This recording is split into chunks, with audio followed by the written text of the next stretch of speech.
can't continue like that. If he wants his career to progress, I think it's going to be sooner rather than later before he leaves there. So his status on our warm, cold, or hot is cold. Cold, yeah. And we both agree that was good business in the end to get the money we did for him. I think so. Okay. Yeah, I really do.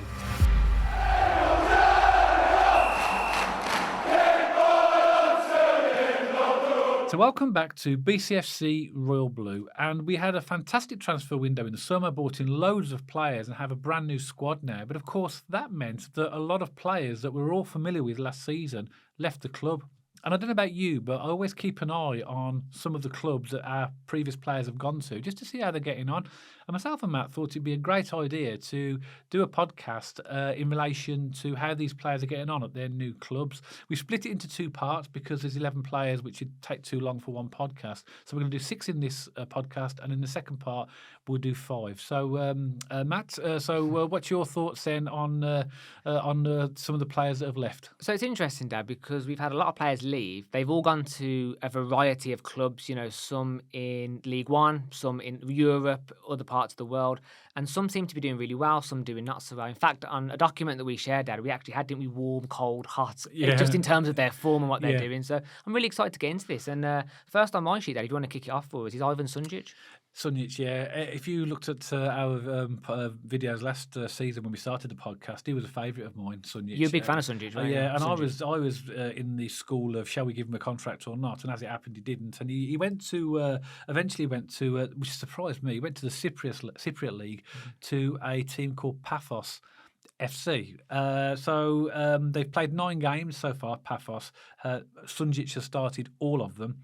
He scored 2 goals, 2 assists, and 3 yellow cards. No surprise there. But Paphos are top of the Cypriot league by 5 points. It's good, isn't it? I like Sunjic, Dad, and you were a big fan of him. I was sort of in that 50-50 sort of section with Sunjic because he was part of the old school kind of salaries and regime, but good player, always worked his socks off. And that proves it, Dad. That really made me laugh when you sent through that stat sheet. 3 yellow cards. He's clearly still a bull in a china shop, isn't he? Just running around. And I'm glad to see he's still got that tenacity because it's clearly in his DNA.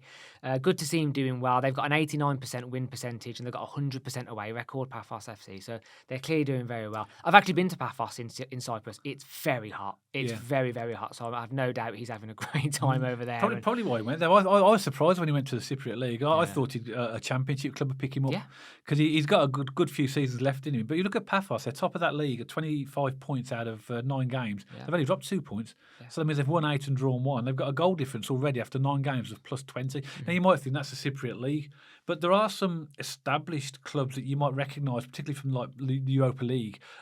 Teams like Aris Limassol, AEK Larnaca, Apol Limassol, Apol Nicosia, Armenian, obviously Nicosia. There's lots of good, or not good, but lots of established European teams in there as well. So I think it's not the strongest league in Europe, but it's definitely a competitive one. Yeah, and it's good to see him doing well as well. I think out of all the players that were involved in that kind of cuts last season and not renewing contracts, I think Sunjic was one of the ones that a lot of Blues fans would have shook hands with, had a pint with, and wished him well on his career. Because one thing you couldn't criticise with his hard work and his commitments. Absolutely, and he made a massive improvement in his final season when he was in the last year of his contract. But so he's made a good start. And just to emphasise, this is about how they've started, because we could do this video in about 3 months' time and have a different record as well. So I think we agree that Sunjic has made a good start. We would class him out of hot, medium or cold. He'd be hot, wouldn't he, in terms of the way he started. And that's not a bad goal return, is it? 2 goals and 2 assists in 9 games. So that brings on to our next one, Dad, and that's Jordan James. And I know you've got like all the stats on your spreadsheet. Do you want to kick us off with some of the starting stats that he's been through then? Yeah, well, as you know, he went to Stade Riem in the French League One. So that's the top division in France, and that surprised us all, didn't it, Matt? The fact that he went there, the transfer fee is heavily scrutinised. So some people say it could be 4 million, some people could say it could be 8. It's in the range of that. But Birmingham City got decent money for him. I think again, like Sunjic, there were certain fans that wanted to keep him, certain fans that weren't sorry to see him go. But he's not really played any games. I mean, he has played or took part in 3 games in the French league out of 10 so far, and they've all been on the sub. So he's played 18 minutes against Strasbourg, 1 minute against Montpellier, and 8 minutes against Lens. All the rest, he has actually been on the bench or one game, not in the squad. So he's clearly not a first choice. He's not getting the game time. And I did these stats last week. Today I looked because it's Sunday, and Rennes are at home to Toulouse, and they were losing till at half time, but he's not even in the squad for that game as well. So I think it's fair to say that he's struggling. Yeah, I mean, those stats prove it, doesn't it, Dad? Yeah. Sorry, excuse me, not much game time. I think I've got the same as you. 3 appearances if you include the sub that he came on. 2 yellow cards, an average rating of 6.25. So, that's not a very good average rating this season. And for Wales as well, not getting much game time for Wales in the international Wales team. He's a Welsh international. He does get regular call-ups, but again, a 6.25 international call-up from so far this season. What do you think, Matt? I mean, I think that was a strange move. Do you think that was a strange move? I think it was a strange move, and I'm now with the squad that we have, that if you look at Iwata, Paik, Mark Leonard, I was in the camp of, if Jordan James wanted to stay and give his all to the club, I would have happily backed him in a blue shirt and seen him grow with this club. However, I was happy also that we cashed in and we got good investment for him. The fact we got Mark Leonard for 1 million, Paik was a free, and Iwata, I don't even think Jordan James would get in that team now with those 3 centre midfields alone. So you're saying the money we got has been spent wisely? I think it was a good return on investment to allow him to grow through the youth system, sell him at the price that we did, and then also have the quality that we have. And we said a few times last season, Dad, we felt that Jordan James was a bit overrated. And he was a good player, but we didn't necessarily believe some of the hype that we were hearing during certain parts of last season. So I think now, especially in hindsight, I think that was really good business to get the money that we did. I agree, and I think we're looking at the way that Jordan James has started, and we, at the end of the day, he's a Blues lad, and we hope he turns it around. But clearly, he's struggling there. That he's not being picked. He's not even being picked in some squads. So he's struggling for game time there. If that continues, his value is already decreasing because it depreciates, doesn't it, based upon your performances and how many games you play and that type of thing. That doesn't improve. I think we'll see him back in England sooner rather than later because he's not going to stay there if he's not getting any game time. And they'll probably either loan him out but just so that Riems are currently sitting. Where are they in the league? Stade Riem, they're 13th in the league out of 18 teams, only 1 point above the relegation zone. Okay. Tight league, having played 11 games. Yeah. I can't see him staying there too long if that persists. I don't know what the quality of players in there, but it is the top league. Yeah, it'd be good. So that I'd see them, Stade Riem, similar to the level of a club in the sort of the bottom half of the Premier League. Yeah. Maybe slightly lower. Kind of like an Everton, maybe. Yeah. Or maybe where West Ham are at the moment, those types of positions.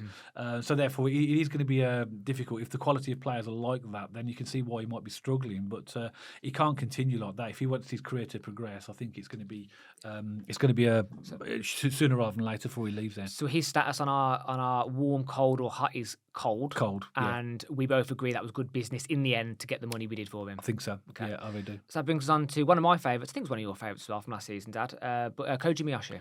Yeah, he went to Bochum in the German Bundesliga, and again, it wasn't a surprise that he left in the end. In terms of by the point of the players that we were bringing in, to see him go, it didn't surprise us. But he went to the top league, like Jordan James went to top league in France. He's gone to the top league in Germany. I mean, there's a reported £1 million roughly transfer fee, but again, he's had a tough time of it. He's been involved in 6 games. Well, this was interestingly, this was done last week, but I'm going to give you an update on this as well because I looked at the game that they played recently on Saturday. He was involved in that as well, but this time was involved in 6, hadn't scored a goal, no assists. And he'd been getting 64 minutes against Freiburg, 18 minutes against Borussia Dortmund, 2 minutes against Wolfsburg, 45 minutes against Hoffenheim, 18 minutes against Bayern Munich, and 45 minutes against Eintracht Frankfurt. So he's obviously being used as being brought on and being substituted, or being brought on so he's not playing the full 90 minutes. But interestingly, which he hasn't scored a goal according to those stats, but he has. Oh, okay. Because on Saturday they played the champions Bayer Leverkusen, and he came on in the 62nd minute and scored the equaliser in the 86th. Wow! So they drew 1-1 with the champions. But if you look at the league table, Bochum, they've got 2 points, including that one. They're rock bottom of the German Bundesliga in 18th place, having now 2 points from what is 10 games. So clearly they're going to struggle there. Again, Dad, these stats might be outdated off the back of that draw with Leverkusen, but yeah, as you said, they were without a win. They only managed one draw. This was before that weekend. 0.11 average points per game. They averagely score 1 goal a game and concede 3.22. If that's not a recipe for relegation, I don't know what is. But, I liked Myoshi, Dad. I thought he was a great addition to our team last season. I haven't really been keeping tabs on Myoshi, but I have seen Bochum, and they are having a really bad season. And I saw one clip, it popped up on my social media a couple of weeks ago, and he almost scored from the halfway line. He almost sort of turned, and it kind of skidded. So it kind of turned right at the last minute, and the keeper just managed to kind of get in and parry it back. I thought it would have been an absolute... It would have made the news if it went in. It really would have been a screamer. But, I would class Myoshi, would you say, a cold status? I'd say definitely cold. Cold status on there. And, that's a bit of a shame, really, because I like Myoshi, and I'd like to see him have a good career moving forward. Yeah, I think it's almost inevitable based on those stats that Bochum are going to get relegated. Yeah. I mean, obviously they could turn it around, but it's unlikely. And he's a struggling player in a struggling team, and that's not a great combination. That goal he scored against Leverkusen might get him a bit of credit. He might get him a start, but he needs more game time. Yeah. And I'd imagine that he's quite competitive in the German Bundesliga as well. So high level. The Bundesliga is a high level. Yeah, but one thing we felt, and I think he's quite physical as well. One thing we felt about Myoshi at Birmingham City was that sometimes he got pushed off the ball too easy, and that could be maybe why he's not had so much minutes on the pitch. Yeah. So a solid cold, sadly, for Myoshi. Yeah. That brings us on to a fellow League One competitor, Dad, especially for a team up there as well. So that brings us on to Marc Roberts. Marc Roberts, well, Marc obviously was with us quite a number of years, wasn't he? He went back to the club. We actually bought him off originally. Went back to Barnsley. So he's played 13 league games, scored 3 goals, because one thing he is the threat corners and set pieces. He is. And he always was with us as well. So that doesn't surprise me. He's got 3 goals in 13, 2 yellow cards. He's played 2 in the AFL Cup and 1 in the FA Cup. Barnsley are currently 8th. This is before the last round, so I think they've gone up slightly higher because they won. Who did they beat? They beat Rotherham. Yes. They beat Rotherham 2-0, didn't they? So they went up a little bit higher. So they're doing all right, Barnsley. They're doing all right, Barnsley, and I think he's been well received again by the Barnsley fans. He came from there, and I think he's doing all right. And the thing with him though, and we all know this, Blues fans, you know what I'm going to say. He's got to keep fit. Yeah, injury prone. I've literally got that in my notes. He has to keep fit because when he gets injured, he goes out for a long time. He does. If you can keep him fit, which they seem to be at the moment, then here we are.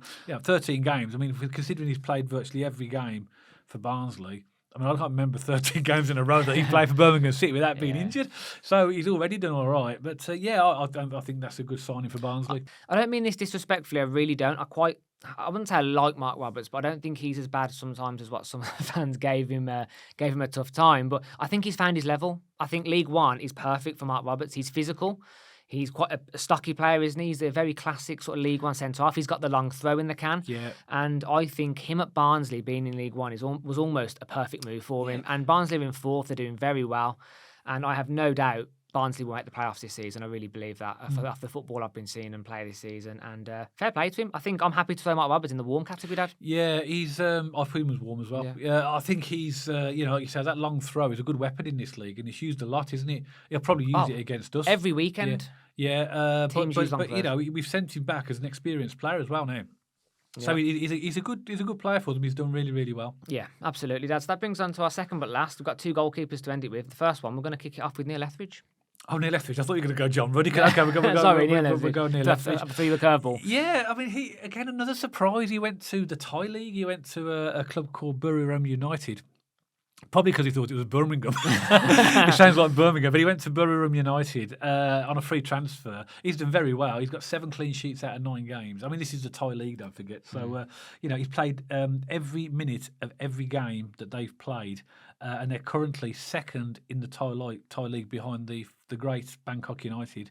They've played 9 games with 23 points, and Bangkok United have played 3 games more and are only 4 points ahead. So if they win their games in hand, they will go top. Yeah. So basically, he's doing very well. But why wouldn't he? Because I always felt that he was a number 2. He was a number 2 here at Birmingham City. He was. And high wages as well. He's obviously a Philippines international, so he's an international goalkeeper as well.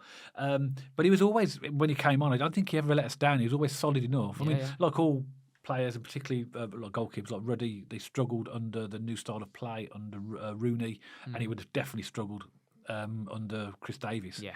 So it was right for him to go. He was on big wages, as you mentioned, so he had to go. But he's doing very, very well. Well, we all knew that, didn't we? Etheridge and John Ruddy were good shot stoppers. They were good with their hands, but they were awful with the ball at their feet. So they were never going to fit into Rooney's style. They were never going to play into Chris Davis's style. You know, managers that want to play this modern style of football where the keepers are expected to do a lot. It's not for Neil Etheridge and it's not for John Ruddy, is it? It's just they're just not those style of keepers. And fun fact, I mean, it's not the team he played for, but he did reference it. I've actually seen the Bangkok Stadium. Have you? Yeah, I have. Yeah, you were there. I've been to Thailand before. We actually went past the Bangkok Stadium. You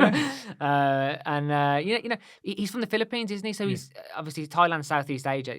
It's in that part of the world where he's down the road, isn't it? Yeah, he's in that part of the world, isn't he? And same with Sunjic. He's Croatian, isn't he? And Cyprus links into that kind of So it makes sense that these players have made those moves to those areas late in their career as well. Yeah, exactly. Yeah, that's a good point, mate. Yeah. And it's glad to see. I'm really happy to see him doing well. Neil Etheridge is in the hot category for me, and good luck to him.